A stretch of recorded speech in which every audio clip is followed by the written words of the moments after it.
welcome to another daily challenge. I believe this is the 15th one. I tried to record this earlier and I ended up taking too long talking about it, so I decided I'm gonna reshoot it, which is why I didn't have a video yesterday.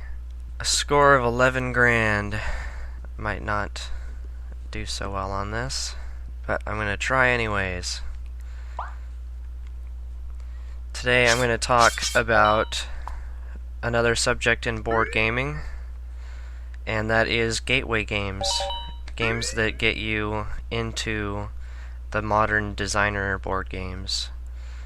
I've already shown you a couple decent gateway board games, Ticket to Ride and Memoir 44.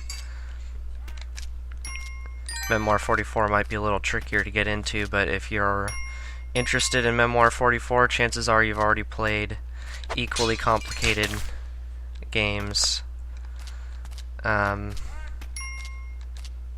Or you probably have the patience to learn it because it's an interesting theme.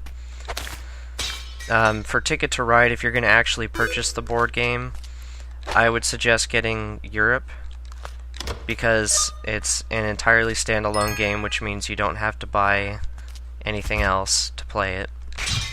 And it has more depth than the USA map, and it's more popular, and I'm guessing it's because of it being more balanced with how the locations are. I'm not 100% sure, but I think that's been mentioned in the forums or something like that.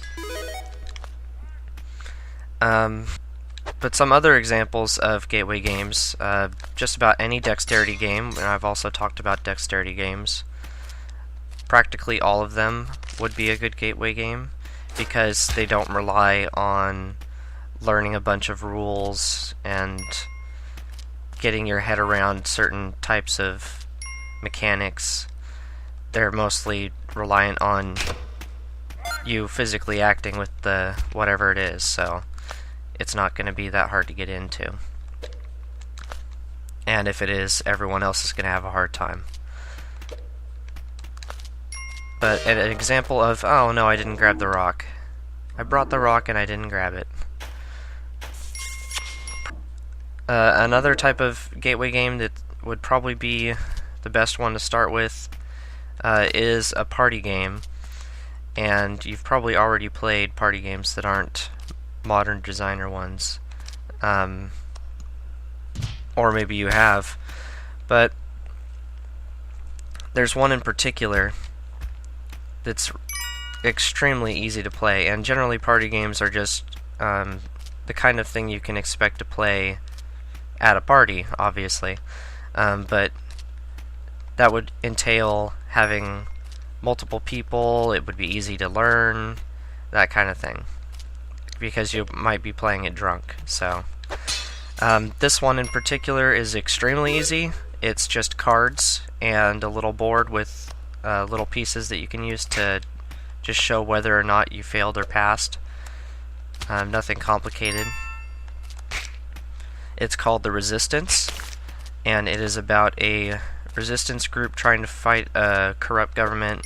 Uh-oh. There we go. So you're trying to go on missions,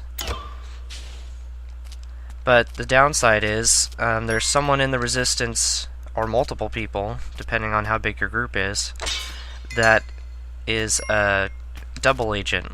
They're a spy, and they are trying to sabotage your missions. So you have to figure out who's the spy and make sure they don't go on your missions. The way that the game actually works is you have someone who's the leader, and they will pick a group, and it'll tell you how big of a group you need to pick. Usually the starting one is like 2 or 3. And then after you pick those people and suggest them for the mission, and you can have a discussion about who you should pick before that. After you pick those, everyone puts face down a approve or disapprove vote, and if there's enough approvals, then the mission goes through. If there isn't, a new leader is chosen, and the new leader has to pick however the same amount of people. If it gets past 5 times, then the spies win. So if there's too much confusion and people don't know who they're going to pick, then the spies win because they confused everyone. If the mission does go through, then the people sent on the mission, they have their own little the mission succeeds and the mission fails cards. So they'll either play a succeed or pass or a fail, or whatever the terminology is for it. I can't remember. Whew! That was close. I was standing on that. Those cards all get mixed together and then revealed. And if there's a single fail on it,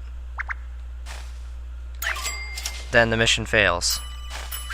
It only takes one fail card, except for a special mission in the 7-player game, I believe it is, and beyond, 7+ players.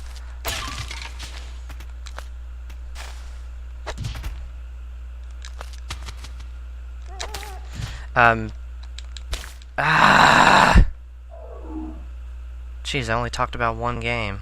Oh, I only went for 5 minutes. Okay, I'm gonna try doing what I did with the anime manga episode, I believe it was, and I'm just gonna go and do a regular adventure and continue the subject. And I'm gonna try and cover the others a little faster and not go too in depth on how they work. So another one would be Coup, which has you with a deck of 15 cards with 5 different roles. So there's 5 different abilities on the 15 cards, so there's 3 copies of each. And the purpose of the game is to get rid of the cards that are in front of the other people. There's 2 of them. And you can bluff about what you have. Your cards are face down in front of you. You can say you have an assassin, but you don't necessarily have to have the assassin to use it. If no one calls your bluff, then it goes through. If they say, for instance, alright, I'm going to use my assassin on you, and someone says, I don't think you have the assassin, and then if it's an assassin, they show that they actually have it, then the other person has to flip over a card because they were wrong. So if you call someone's bluff and you're wrong, you lose 1. So you have to be careful on that, because if you try and call someone's bluff and they say they're using an assassin on you and they have it, their assassin flips one of your 2 cards up, and then you calling the bluff incorrectly loses you your other card and you're out of the game. So it's a really short game to play, and I think it plays up to 6 players, but I'd suggest like maybe 3 or 4. But it's really quick, it's really easy, and it's a lot of fun because there's a lot of bluffing and trying to figure out if people are lying or not. It's pretty fun. Another good gateway game actually was a I don't know what word I should use for that. Iconic? I don't know. It's very important for board gaming because it actually invented board gaming jargon called the meeple. The game is called Carcassonne, and it's about setting down these little plastic people. And they call them meeples. And now just about any board game that has something similar to that will call them meeples or have some similar name. That was stupid. But it's very simple, and it's built with random tiles, so you're building the world as you go, and you're setting down your little meeples to try and take over certain sections to try and get points.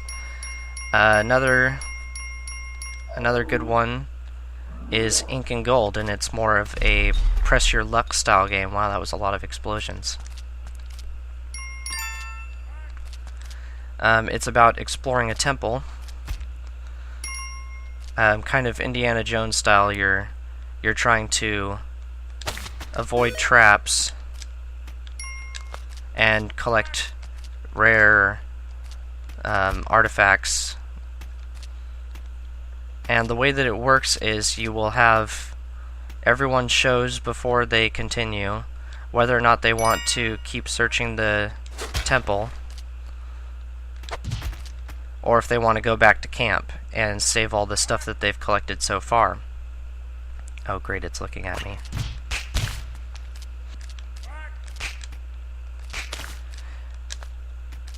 The people that choose to leave get to take their share of what's left in the temple, except for the artifacts.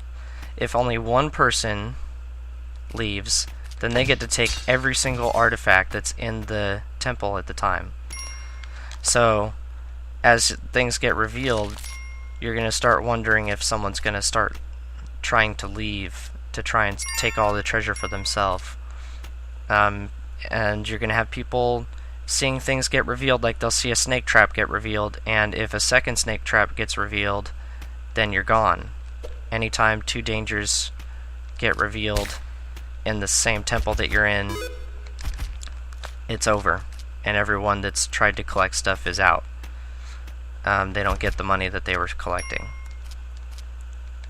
Oh man, come on. Yeah, that's a good press your luck game.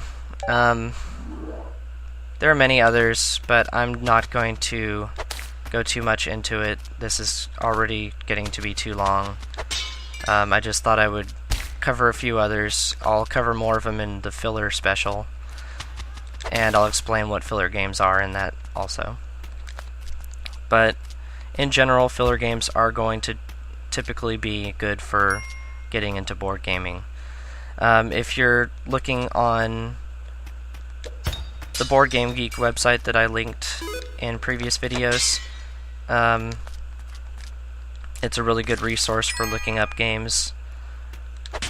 And if you look at the details for the game, on top of reading what it's about and how it works, which would give you an idea of what it's like, there are weights given to games, and weight is just basically a measure of how complicated a game is, how much thought process goes into playing it.